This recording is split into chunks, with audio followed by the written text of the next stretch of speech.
Hello dear students, welcome again in your EVS class and I hope all of you are studying very well at your home.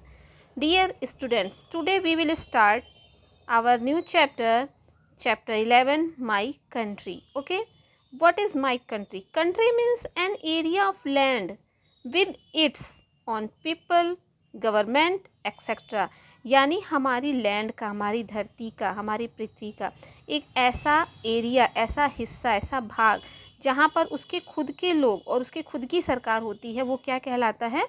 Country कहलाती है। जैसे मान लीजिए आपका अपना घर है, ठीक है, तो आपकी फैमिली में बहुत सारे पर्सन रहते होंगे, grandfather, grand mother, uncle, aunty, ठीक है। आपका अपना एक रूम होगा ना, जिसमें आप जो मन करे वो कर सकते हैं। तो वो जो आपका अपना कमरा है, तो उसको बोलते हो ना आप, ये मेरा अपना कमरा, इट्स माई ऑन रूम। इसी तरह से जो कंट्री होती है ना, तो बहुत सारी कंट्री है और हम जिस कंट्री में रहते हैं, हमारी जो कंट्री है वो कौन सी कंट्री है? आप लोग बता पाओगे कि आप किस कंट्री में रहते हो? तो वी लिव इन इंडिया, ठीक है। हम किस में रहते हैं? इंडिया में, यानी भारत में रहते हैं। तो यहाँ पर आज हमको पढ़ना है नेशनल सिंबल्स के बारे में। Firstly we can see, look at the picture. ये जो पिक्चर आपको दी गई है, जो फिगर आपको दिया गया है, इसको देखिए। इस फिगर में जो ये फिगर, ये जो पिक्चर आपको दिखाई गई है, ये जो दिखाई दे रहा है, तो द पिक्चर शोज़, ये पिक्चर क्या शो करता है? यहाँ पे ये कुछ वर्ड्स दिए हैं, ठीक है, तो इसको अरेंज करके राइट करना है। तो ये किस कंट्री का पिक्चर है? तो ये हमारी कंट्री, जिस कंट्री में हम रहते हैं, उस कंट्री का पिक्चर है। और ये कौन सी कंट्री है? India, INDIA, okay. यानी हम कहाँ रहते हैं? हम इंडिया में रहते हैं। ऐसे बहुत सारी कंट्री हैं, जैसे कि आपकी अमेरिका है, चीन है, जापान है, ऑस्ट्रेलिया है, इंग्लैंड है, तो बहुत सारी ऐसी कंट्री हैं। लेकिन हमारी जो कंट्री है, उस कंट्री का नाम क्या है? इंडिया। और हम कहाँ रहते हैं? We live in India, okay. India is my country. India क्या है? मेरा देश है। हम जिस कंट्री में रहते हैं, उस कंट्री का नाम क्या है? इंडिया है। It is big and beautiful. India जो है बहुत बड़ा है एंड ब्यूटीफुल, और बहुत ही सुंदर है। New Delhi is the capital of India. हमारे जो इंडिया है ना, जो हमारी कंट्री इंडिया, इसकी जो कैपिटल है, कैपिटल का मतलब होता है राजधानी, ठीक है। तो इंडिया की कैपिटल कौन सी है? New Delhi, okay. India is a land of many religious and languages. India जो धरती है वो किसकी है? Many religions. मैनी रिलीजियंस का मतलब यहाँ पर कई धर्मों के लोग रहते हैं, एंड लैंग्वेजेस, और यहाँ पे कई तरह की भाषाएं बोली जाती है। जैसे कोई हिंदी बोलता है, कोई इंग्लिश बोलता है, कोई भोजपुरी बोलता है, कोई बांग्ला बोलता है, कोई असमीज़ बोलता है, कोई मलयालम बोलता है। तो इस तरह से डिफरेंट टाइप की लैंग्वेजेस का यूज़ होता है।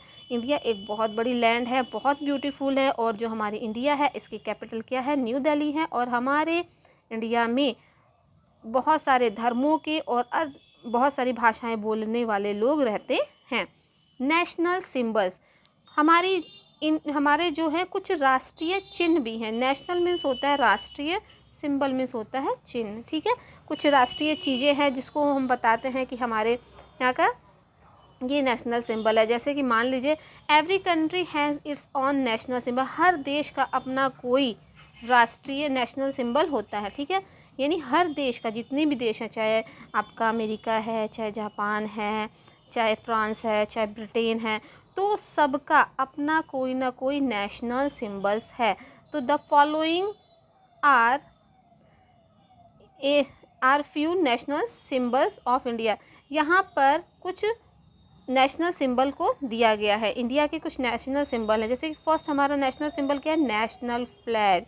आपने अपने फ्लैग को देखा है ना, ये देखिए हमारा फ्लैग है। हमारे फ्लैग को देखने पे आपको पता चलता है इसमें 3 कलर होते हैं ना, first saffron, second white, third green, and बीच में ये चक्र होता है जिसे हम सर्कल कहते हैं। तो our national flag is a symbol of our freedom. ये जो फ्लैग है ना हमारा, जो हमारा नेशनल फ्लैग है, ये किस चीज़ का सिंबल है? आवर फ्रीडम, हमारी स्वतंत्रता की है। स्वतंत्रता का मतलब यानी हम आज़ाद हैं। इट इज़ कॉल्ड द तिरंगा, और इसी को हम क्या कहते हैं? तिरंगा। तिरंगा क्यों कहते हैं? तिरंगा का मतलब होता है 3 रंग का। इसमें 3 कलर्स है ना, 1 2 एंड 3। इट हैज़ 3 कलर्स, ठीक है, इसीलिए इसको तिरंगा कहते हैं हिंदी में। क्यों? क्योंकि ये 3 कलर का होता है, 3 रंगों से मिलकर ये बना हुआ है। अब नेक्स्ट होता है कि हमारे तिरंगे में फर्स्ट जो हमने सबसे ऊपर देखा था सेफ्रॉन कलर, जिसे हम केसरिया रंग कहते हैं। तो सेफ्रॉन कलर स्टैंड फॉर, ये रंग हमको क्या दर्शाता है? Strength and courage. स्ट्रेंथ का मतलब होता है शक्ति, एंड करेज का मतलब होता है साहस। यानी जो सेफ्रॉन कलर है वो हमें क्या बताता है? शक्ति और साहस, ठीक है। नेक्स्ट है white stand for piece and truth. जो वाइट कलर आपने फ्लैग में देखा, मिड में जो वाइट कलर था, ठीक है, वो क्या दिखाता है? पीस। पीस मीन्स होता है शांति, एंड ट्रूथ, ट्रूथ का मतलब होता है सच्चाई। तो फ्लैग में जो मिड कलर है वो हमको क्या दिखाता है? पीस एंड ट्रूथ, यानी शांति और सच्चाई। एंड ग्रीन, और जो हरा रंग आपने देखा, stand for fertility. Fertility means ये दिखाता है कि हमारी जो कंट्री है वो हरी भरी है। क्यों? क्योंकि हमारे कंट्री में चारों तरफ हरियाली है। ग्रोथ यानी विकास को। एंड इसके बाद ऑस्पिशियसनेस। ऑस्पिशियसनेस में शुभता को दिखाती है, ठीक है।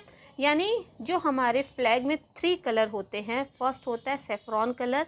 तो सेफ्रॉन कलर क्या शो करता है? स्ट्रेंथ एंड करेज, यानी शक्ति और साहस को शो करता है। जो वाइट कलर होता है, वाइट कलर किसको शो करता है? पीस एंड ट्रुथ को, यानी सत्य, शांति और सत्य को। और ग्रीन कलर जो होता है वो क्या शो करता है? फर्टिलिटी, ग्रोथ, ऑस्पिशियसनेस, यानी उपजाऊता को, विकास को और शुभता को प्रदर्शित करता है, दिखाता है। The navy blue wheel in the centre is called the Ashoka चक्र। और जो फ्लैग में जो मिड में वाइट कलर होता है ना, वहाँ पे आप देखोगे एक चक्र बना होता है, ठीक है, नीले रंग का, और उसी को हम क्या कहते हैं? अशोक चक्र कहते हैं। ये नेवी ब्लू कलर का होता है। It has 24 spokes. इसमें कितना होती हैं? 24 तिलियाँ होती। देखिए आपका वाइट कलर में ऐसे एक चक्र बना होगा, और ये इस तरह से करके ये स्पोक्स बनी होती हैं। जब इसको हम काउंट करेंगे तो 1 2 3 4 5 6, इस तरह से जो स्पोक्स होती है ना, ये कितनी होती हैं? 24 होती हैं। That stand for change through peace. जो हमें क्या दिखाता है? शांति दिखाता है कि हम शांति से हम परिवर्तन ला सकते हैं शांति के द्वारा, ठीक है। नेक्स्ट है नेशनल एम्बलम। नेशनल एम्बलम का मतलब होता है कि हमारे जो राष्ट्रीय चिन्ह हैं, ठीक है, राष्ट्रीय प्रतीक हैं, वो कौन कौन से हैं। अभी तक तो हमने फ्लैग देखा। अब नेक्स्ट आता है the national emblem of India. जो नेशनल एम्बलम है ना हमारे भारत का, is taken from the lion. किससे लिया गया? शेर से लिया गया है। कैपिटल ऑफ अशोका इन सारनाथ। सारनाथ, ठीक है, कैपिटल ऑफ अशोका, अशोका की जो राजधानी है सारनाथ, उसमें जो है वहाँ से लिया गया है। यानी the national emblem of India, जो हमारा राष्ट्रीय प्रतीक है इंडिया का, is taken from the lion. किससे लिया गया? शेर से लिया गया है। कैपिटल ऑफ अशोका इन राजस्थान, जो सारनाथ, जो सारनाथ में अशोका की राजधानी है, वहाँ से। It stand for world peace and goodwill. ये क्या दिखाता है? वर्ल्ड पीस, यानी संसार कैसा है? शांत, शांत हो, एंड गुडविल। गुडविल को हम कहते हैं कि मंगल कामना के साथ, यानी चारों तरफ शांति हो और लोग क्या करें? शुभता से रहें, सबके साथ अच्छा हो। There are 4 lines. इस जो नेशनल एम्बलम है ना, इसमें 4 लाइन हो, 4 लाइन होते हैं, 1 2 3, एक बैक साइड में। तो स्टैंडिंग बैक टू बैक, एक के बाद एक होता है। ऑन द टॉप, ये ऊपर की तरफ होता है। The circular base has an elephant. और जो सर्कुलर बेस होता है ना, वो एलिफेंट की तरह होता है, हॉर्स का होता है, बुल का होता है, एंड ए लॉयन, ठीक है। And separated by spoked wheel. और किसके द्वारा सेपरेटेड होता है? स्पोक व्हील्स के द्वारा होता है, over a bell shaped lotus, ठीक है। And the Dharma Chakra on the wheel of law curved on it. और जो धर्म चक्र होता है या जो व्हील होती है ला की वो कर्व्ड, उसकी उस पर कर्व्ड होती है। सत्यमेव जयते is inscribed at its base in Devanagari script. और सत्यमेव जयते जो है उस पर लिखा हुआ है किसमें, देवनागरी स्क्रिप्ट होती है, यानी हमारी हिंदी जो है ना वो किस किस भाषा में लिखी हुई है, देवनागरी में, ठीक है। इसी तरह से तो इसमें यही बताने की कोशिश की गई है कि जो हमारा नेशनल राष्ट्रीय प्रतीक है वो क्या है, अशोका। ये अशोका की जो कैपिटल थी सारनाथ, तो उसमें जो लायन है वहाँ से लिया गया, और इसमें 4 लायन है जो एक के बाद एक हैं, और जो इसका बेस है वो एलिफेंट, हॉर्स, बुल और लायन से है, और सेपरेटेड है स्पोक्ड व्हील्स, चारों तरफ से घिरा हुआ है लोटस, और इसके बीच में क्या है, धर्मचक्र है, या जिसे हम क्या कहते हैं, व्हील के नाम से भी जानते हैं। और सत्यमेव जयते is inscribed at its base in Devanagari script. और जो सत्यमेव जयते है वो किस में लिखा हुआ है, देवनागरी स्क्रिप्ट में लिखा हुआ है। सत्यमेव जयते का मतलब क्या होता है, सत्यमेव जयते, सत्यमेव जयते मीन्स ट्रुथ एलोन ट्रायम्फ्स, यानी सत्य अकेला होता है, यानी सत्य की कभी भी हार नहीं होती है, ठीक है। सत्य हमेशा जीतता है। सत्यमेव जयते का मतलब होता है ट्रुथ एलोन ट्रायम्फ्स, यानी सत्य हमेशा जीतता है। नेशनल एनिमल, अभी तक आपने नेशनल एम्बलम देखा, अब नेशनल एनिमल हमारा राष्ट्रीय पशु कौन सा है, तो tiger. Tiger is our national animal. जो टाइगर होता है जिसको हम हिंदी में चीता कहते हैं, ठीक है, ये हमारा क्या है, राष्ट्रीय पशु है। It is a symbol of power, ये किसका सिंबल है, पावर, शक्ति का, स्पीड, तेजी का, स्ट्रेंथ, स्ट्रेंथ का मैंने पहले ही बताया था आपको, शक्ति का, एंड रॉयल ग्रेस, यानी शाही ग्रेस का, जिसको हम कहते हैं, ग्रेस का मतलब शाही दया का, शाही उसका।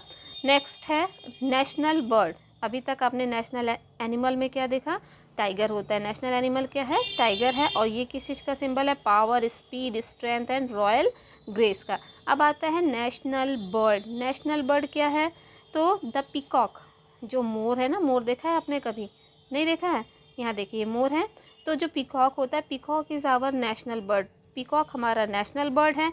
It is a symbol of beauty, ये किसका सिंबल है, ब्यूटी, सुंदरता का, प्राइड, गर्व का, एंड ग्रेस, यानी दया का, ठीक है। यानी जो पीकॉक है वो किसका सिंबल है, ब्यूटी का, प्राइड का एंड ग्रेस का। तो हमारा नेशनल बर्ड कौन सा है, पीकॉक है। अब आता है नेशनल फ्लावर, तो the lotus is our national flower. आप लोटस देख रहे हो जिसे हम कमल का फूल कहते हैं, तो our national and flower is lotus and it is symbol of beauty and purity, ये सुंदरता का और शुद्धता का प्रतीक है। ओके स्टूडेंट्स, तो अभी तक आपने देखा कि नेशनल एम्बलम में क्या था आपका, जो सारनाथ में अशोका का लायन वाला है, ठीक है। उसके बाद से आपने देखा कि नेशनल एम्बलम हो गया, उसके बाद से नेशनल एनिमल आपका क्या है, टाइगर है, national bird peacock and national flower is lotus. Okay, now national song. आप नेशनल सॉन्ग आपको आपके स्कूल में होता है, आप लोग ने भी किया है नेशनल सॉन्ग, तो our national song is Vande Mataram. जो हमारा नेशनल सॉन्ग है वो क्या है, Vande Mataram. It was composed bye, इसको किसने कंपोज किया था, बंकिम चंद्र चटर्जी ने। तो हमारा नेशनल सॉन्ग क्या है, वंदे मातरम, और it was composed bye Bankim Chandra Chatterjee. Next है नेशनल एंथम, हमारा राष्ट्रीय गीत, ठीक है, राष्ट्रीय गान, सॉरी। तो हमारा राष्ट्रीय गान क्या है, नेशनल एंथम क्या है, our national anthem is Jana Gana मन। आप करते हो ना जन गण मन, तो our national anthem is Jana Gana मन। It was composed by Rabindranath Tagore, ये किसके द्वारा कंपोज किया गया था, रविंद्रनाथ टैगोर जी के द्वारा इसको कंपोज किया गया था। सो स्टूडेंट्स, अगर आपसे कोई पूछे कि आपका राष्ट्रीय पशु कौन सा है, तो नेशनल एनिमल कौन सा है, तो आप क्या कहोगे, टाइगर। नेशनल बर्ड कौन सा है, तो पीकॉक। नेशनल फ्लावर कौन सा है, तो लोटस। और उसके बाद से अगर आपसे कोई पूछता है नेशनल सॉन्ग क्या है तो आप कहोगे Vande Mataram. And it was composed by the Bankim Chandra Chatterjee. And what is the national anthem? तो our national anthem is Jana Gana Mana and it was composed by Rabindranath Tagore. And our national anthem was first sung on 27 December 1911। यानी हमारा जो national anthem था सबसे पहले 27 December 1911 को गाया गया था। Okay students, I hope all of you have understood everything very well. We will meet again in the next video. Till then, stay home, stay safe, and thanks for watching.